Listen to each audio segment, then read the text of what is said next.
the individual will be doing with this, and then give them the allocate the SOC code, standard occupational code, not with the name. The name doesn't matter. Many times we almost 50% of the times the name is nowhere in this list or even over here when we match up the jobs. So instead of any of the jobs like chief executive, we may have head of UK, something like that. But then the role will include all these activities. Then we will assign 1115 as the job code. So new entrant 45,600, experienced worker. The new entrant salary can only be given if the individual is less than 26 years of age and has less than 2 years of experience. So mainly it is on the age. If the person is, it is the new entrant salary is usually for individuals who are just entering the field.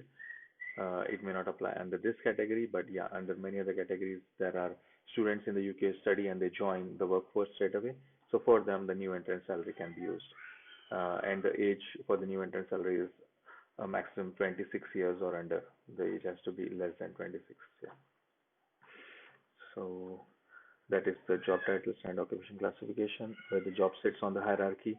So in the hierarchy chart which you have provided before, you should give an example saying the proposed job or employee, proposed employee at this job, or the job title. Also you can put minimum salary would guarantee the job were vacant today. So what is the salary you're willing to pay? Make sure that is at least above what is on the SOC codes. Must skill, experience, and qualifications required. You must indicate which jobs are currently vacant for which you intend to assign a cost. That you have identified someone you wish to employ. You should provide evidence of how you identified. So if the person is already working for you, then you can say the person is already working on Tier 4 general visa. He's on Tier 4 and he's working with us for whatever 6 months, 1 year, 2 year. Uh, if you identify as a result of recruitment process, then include the copies. So at least keep these copies. We may not send them upfront, but then keep all this evidence. The Home Office may ask this. The what we have seen is if you do tend not to provide this, then it is highly likely that they will have a pre-approval, pre-license visit, which is what is called. So once you file this application, the Home Office may visit you to see that you have what you told them is what is exactly the case, whether you have HR systems in place to monitor the migrant properly, everything. So all your compliances, they may do a pre-check before giving you the license. So it is always advisable to have this information and front load this. So give it yourself rather than they asking for it or they deciding arbitrarily to come and audit you before even giving the license. So these are just ways to mitigate all the risks.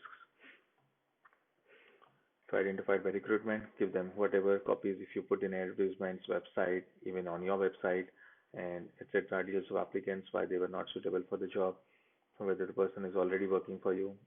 Do not advertise the migrant is not currently working for you. You should confirm how you identified the person. Also, if the migrant is any relative of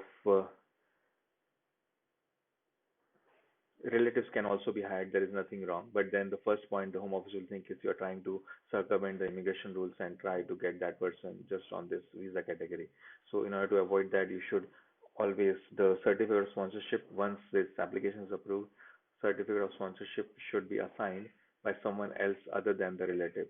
So if it is the director's cousin who is going to be the applicant, then the director has the level 1 user and is the authorizing officer, then they should have some other assistant, maybe HR person or someone else who should log in and assign the certificate. The director, being a relative of the applicant, is not allowed to assign the certificate. So that application will be refused. It will be refused. It has been provided in the rules. So there is nothing wrong in hiring relatives, related people, but it has been looked at very keenly. In the past, we've done many applications where there were relatives, but we've come clean upfront, given them all the information, explained them the immigration rules, done a legal cover letter and all, and every time it has gone through well. So if you have already identified a person, including if a migrant already working for you and intend to assign a cost, then if someone is already working, you provide this information: full name, date of the national economic status, current job title, duties, 3-month pay slips applicable. For small employers, less than 50 employees or new businesses, the following information is required. So if you are a small employer, the way they define is the HMRC definition of small employers, less than 50 employees and some particular turnover. I think it's 50 million or something. Or for new businesses, the following information. If you're a new business, you just started your business, then what is the employee's role in the business? Include job title, details of the duties, role entails, SOC code for the position you're wanting to fill. What is the salary for this position? Please provide evidence to show how you can sustain this salary, such as accounts, if not already provided. So you need to show any available sales forecast, business development plans. So if you are a small business or just started, it will be difficult to justify to the home office. We have done many times small business also, new business also, but we have given them considerable proof, explained them in detail in our legal cover letter as to how the salaries can be sustained. So if you say that you will be paying 30,000 for this per employee per year, you need not have the 30,000. Many times clients have asked us, do I need to have this? No, you don't need to have this. But then you should have a proper business plan in place, uh, initial investment, all the assets. So a proper business running, which shows that yes, the business can sustain a 30,000 salary for this particular individual. Please could you state the number of employees you currently employ and provide a current up-to-date hierarchy organization chart. So the same way the organization chart and for your current staff employed with national insurance numbers. So make sure if you're a small employer, a new employer, you give the NI numbers also because they will do a system check and see your PAY records and how is your past performance, etc. Which also includes all directors in company. So that's how they see how much monies are running through, how much salaries are being paid, if at all they are now. Please state which method you use to advertise any vacancies. Provide documentation demonstrate. Please note, we will only grant Tier 2 license where a role is highly specialized and therefore the position could not be easily filled by a local labor market or when the business has been unable to find a suitable candidate through appropriate recruitment search. Please provide evidence and state why this role is specialized role. So if you need any specialist skills, someone, not any specific person has to be is required for that role. Uh, then you need to specify why, what type of role is it, why is the specified role required, why someone else from the UK cannot do that role. So quite exhaustively they need that information. Please state which skills and experience, education, qualification the potential candidate would require. What other previous employment or business experience does the applicant need to have? So if you need number of years of experience, mention that and that the candidate has that business experience or education or any specific training. If no experience necessary, then can you state why the person from within the UK cannot do the job? So if there is no specific requirement, then why someone from the UK? It's so difficult to uh, that reason has to be given as to why someone else cannot be hired. Please provide evidence such as job adverts to show that you have made genuine efforts to fill these positions. Recruit from the local labor market with recruiting candidates from outside the UK EA. Can you detail the number of people that applied and reason for refusal of each position? So this was more of a problem of from 1st of January, the resident labor market test, which means putting job adverts is the requirement is going to go off. So this will not be applicable for any job starting from 1st January 2020 onwards. So you need not worry about this requirement of advertising and considering all applicants. You can just hire anyone, but make sure all other things are met.